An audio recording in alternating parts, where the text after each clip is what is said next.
श्री महाप्रज्ञ गुरवे नमः। ओम श्री महाप्रज्ञ गुरवे नमः। ओम श्री महाप्रज्ञ गुरवे नमः। ओम श्री महाप्रज्ञ गुरवे नमः। ओम श्री महाप्रज्ञ गुरवे नमः। तब केशी स्वामी बोले कि राजन, तुम बड़े समझदार हो, जानते हो परिषद कितने प्रकार की होती है। मतलब मेरा 4 प्रकार की परिषद होती है। क्षत्रिय परिषद, गृहपति परिषद या व्यावसायिक परिषद यानी व्यापारियों की परिषद, और ब्राह्मणों की परिषद और ऋषि मुनियों की परिषद। 4 प्रकार की होती है।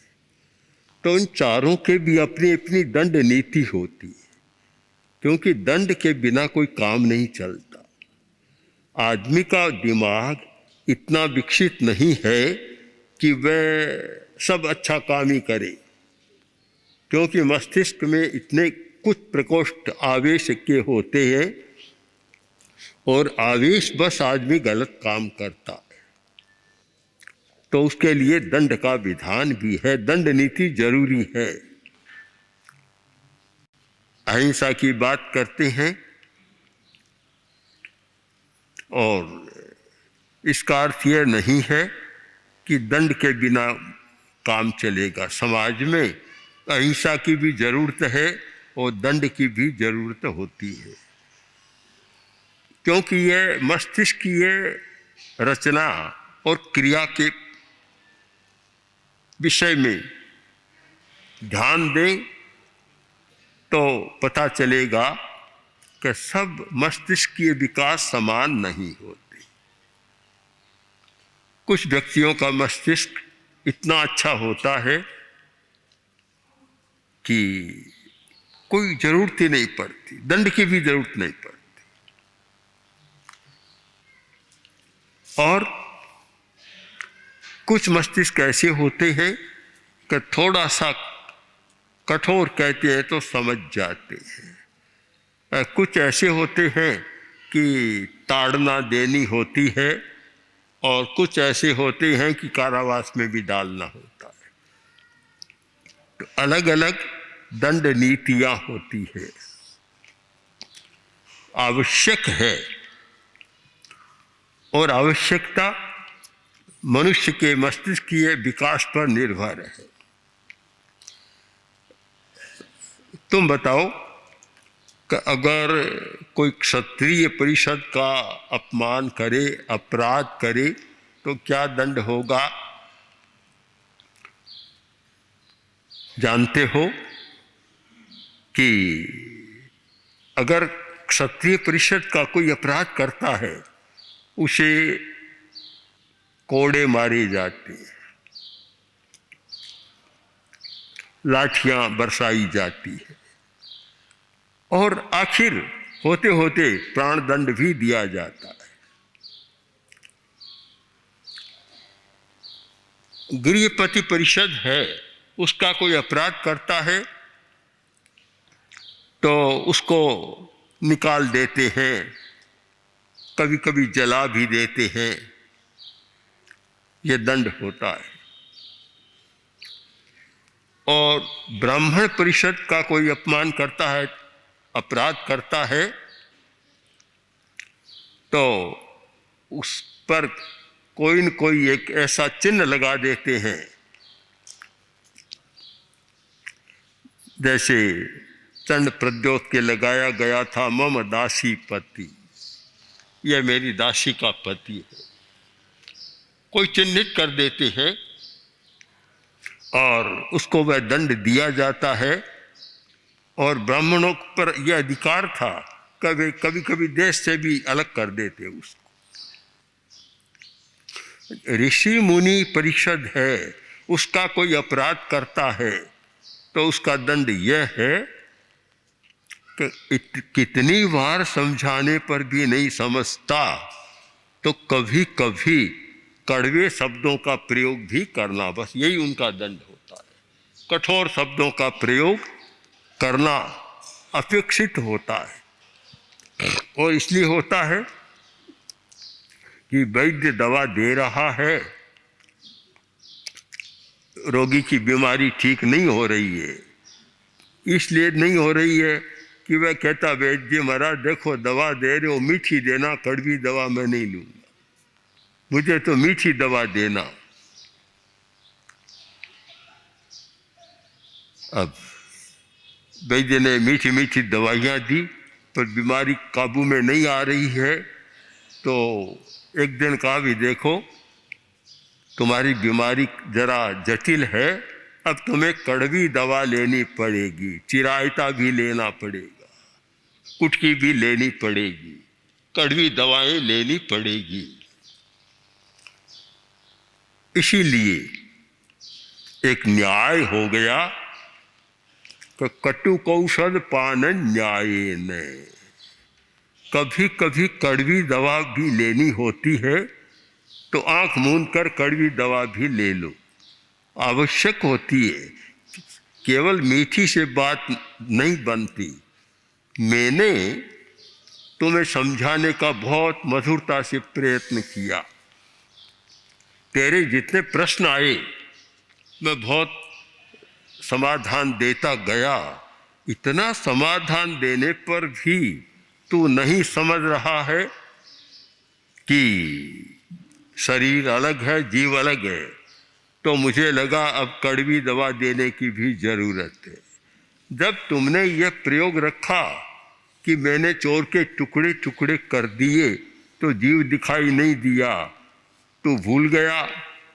मैंने कहा था कि स्थूल जगत का नियम अलग होता है, सूक्ष्म जगत का नियम अलग होता है।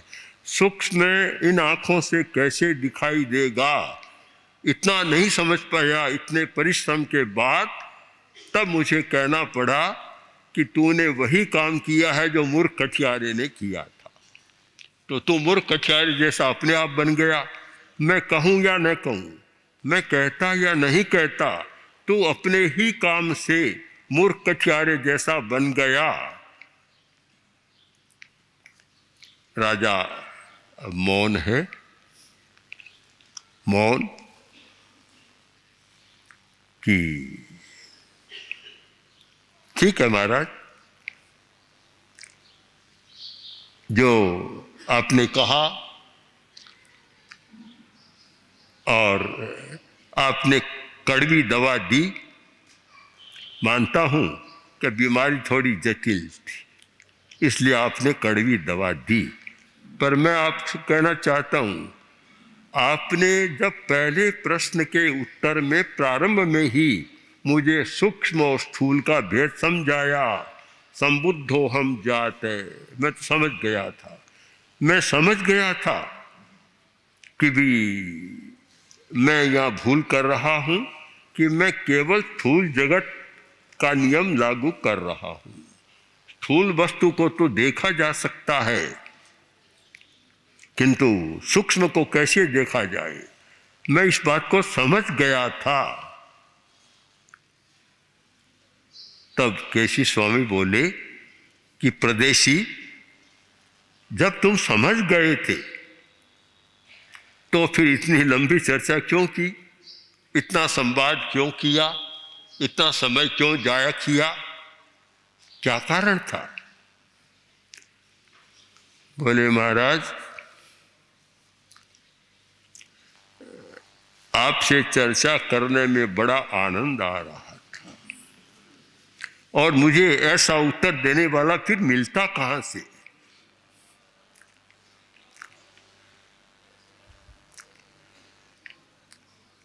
कोई हलवाई के वहां गया और मिठाई खरीदनी थी, तो एक साधारण गांव का आदमी था, जलेबी मांगी। जलेबी 1 रुपया सेर, पुराने जमाने की बात है, आज की नहीं। 1 रुपया सेर। अब जो एक आदमी आया, खड़ा था वहीं, और बहुत बड़ा आदमी लग रहा था, बढ़िया कपड़े, बढ़िया और सारा। उसने कहा कि भाई जलेबी दो। क्या भाव? का 10 रुपया सेर। बोले क्या करते हो, अन्याय कर रहे हो, अभी तो तुमने 1 रुपये में शेर दी थी, अभी 10।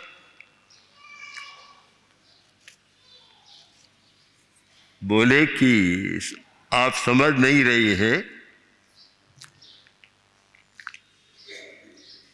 आप जैसे ग्राहक बार बार कब आते हैं?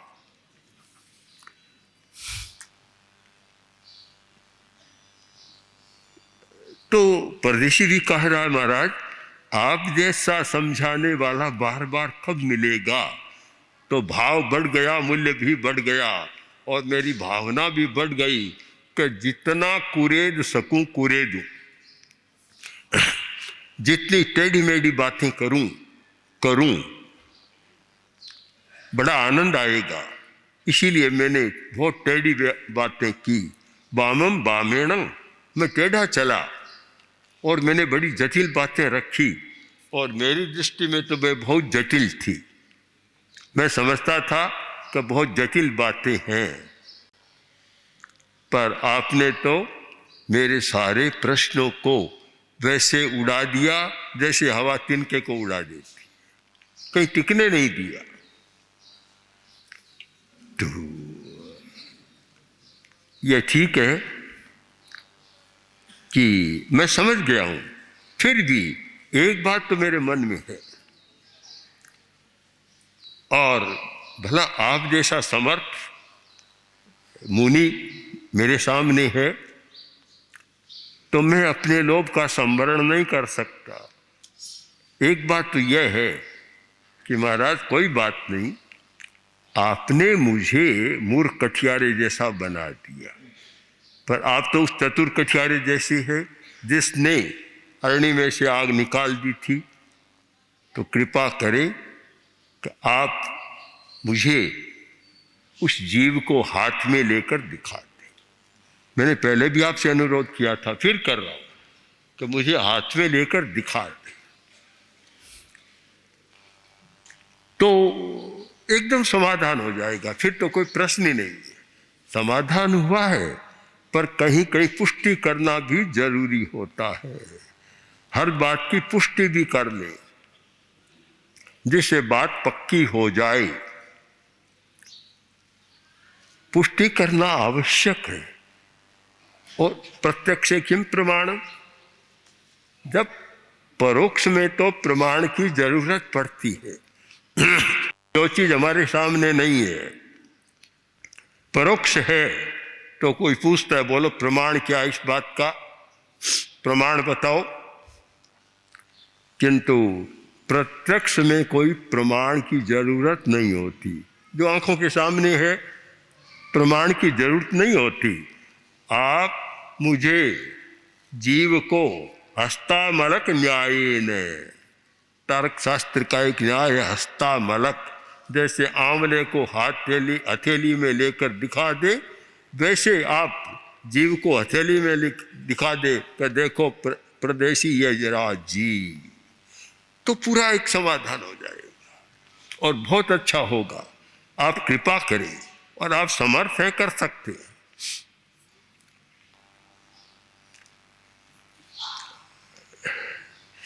केशी स्वामी ने कहा कि प्रदेशी, तुम अभी तक शक्यता और अशक्यता का भेद नहीं समझ रहे। 2 प्रकार के काम होते हैं, एक शक्य और एक अशक्य। अशक्य, एक काम कठिन तो है पर शक्य है, कोई आदमी कर भी सकता है, कर सकता है। सब नहीं कर सकते, पर कोई आदमी कर सकता है। एक है अशक्य, कोई भी नहीं कर सकता। मैं मानता हूँ कि तुम्हारे प्रश्न का उत्तर देना शक्य है और मैंने दिए हैं, पर सूक्ष्म तत्व को, अमूर्त तत्व को, जो इंद्रियों से अगोचर है, इंद्रियों का विषय नहीं है, उसे हाथ में लेकर और मैं तुम्हें दिखा दूं, यह मेरी भी शक्यता नहीं है, क्षमता नहीं है, मैं भी समर्थ नहीं हूं। ये बहुत बड़ी बात है। हर आदमी को यह अहम नहीं होना चाहिए कि मैं सब कुछ कर सकता हूं, सब कुछ कर सकता हूं, यह घमंड नहीं होना चाहिए। शक्यता पर ही विचार होना चाहिए। मैं इस बात को, शक्यता और अशक्यता को एक कहानी के माध्यम से समझाऊं कि एक पटेल था, हिम्मत, नामी हिम्मत बहादुर पटेल। वह ये कहता कि दुनिया में कोई ऐसा काम नहीं जो मैं नहीं कर सकता। अहंग की भाषा में बोलता और सब लोग मानते कि बड़ा बहादुर है। कुछ युवकों ने सोचा कि यह इतना घमंड करता है तो इसके घमंड को भी चूर करना चाहिए। एक दिन 5-10 युवक मिलकर आए और बोले, पटेल तुम सब कुछ कर सकते हो, आज एक काम करके दिखाओ। क्या? कि ये तुम्हारी छाह है, इसको पकड़ो। छाह हो रही थी सामने, इसको पकड़ कर दिखाओ। बोला अभी दिखाता हूं। पकड़ने दौड़ा तो छाया और आगे चली गई, फिर दौड़ा तो और आगे चली गई। दौड़ता चला गया, छाया आगे चलती गई, परेशान हो गया और किलोमीटर यात्रा कर ली, छाया पकड़ में नहीं आ रही है। पसीना आ गया, गर्मी का मौसम था। सामने कोई समझदार आदमी आया और बोला, पटेल आज क्या बात है, थक रहे हो, पसीना चूरा है, क्या बात है? आज तो फंस गया। क्या क्या हुआ? कि मैंने कहा इस छाया को पकड़ लूंगा, युवकों ने कहा पकड़ लो, मैं पकड़ लूंगा, हाथ में नहीं आ रही है।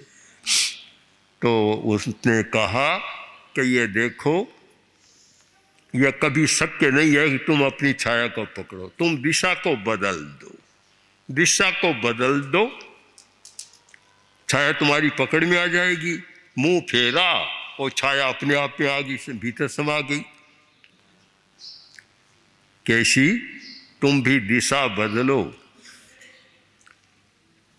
केवल स्थूल पर मत रहो, सूक्ष्म को जानने का प्रयत्न करो तो छाया तुम्हारी हाथ में भी आ जाएगी। वो जीव शरीर से अलग है, यह बात भी समझ में आ जाएगी। चर्चा इतनी लंबी हो रही है और रस भी आ रहा है। केशी को के प्रदेशी को अभी पूरा करना नहीं चाहता, बात को और आगे लंबाना चाहता है। अब आगे वो और क्या प्रस्तुत करता है, हम फिर विचार करें। ओम आरती। हम सिद्ध योगी आचार्य श्री महाप्रज्ञ से प्रेक्षा ध्यान का एक प्रयोग करें। आपको एक प्रयोग कराया जा रहे हैं श्वास प्रेक्षा का। 5 सेकंड में श्वास लेना है, 5 सेकंड भीतर रोकना है और 5 सेकंड रेचन करना है और 5 सेकंड बाहर रोकना है। इस प्रकार 20 सेकंड में एक श्वास। सावधान रहे, श्वास भरे, भीतर रोके, रेचन करे, बाहर रोके, श्वास भरे, भीतर रोके, रेचन करे, बाहर रोके, श्वास भरे, भीतर रोके, रेचन करे, बाहर रोके। श्वास भरे, भीतर रोके, रेचन करें, बाहर रोके, श्वास भरे, भीतर रोके, रेचन करें, बाहर रोके, श्वास भरे, भीतर रोके, रेचन करें, बाहर रोके, श्वास भरे। प्रयोग संपन्न। तो ये ध्यान के बहुत छोटे प्रयोग कराए हैं और इनका स्वयं बार बार अभ्यास करें तो एक अच्छा अभ्यास हो सकता है। ओम आत्मा।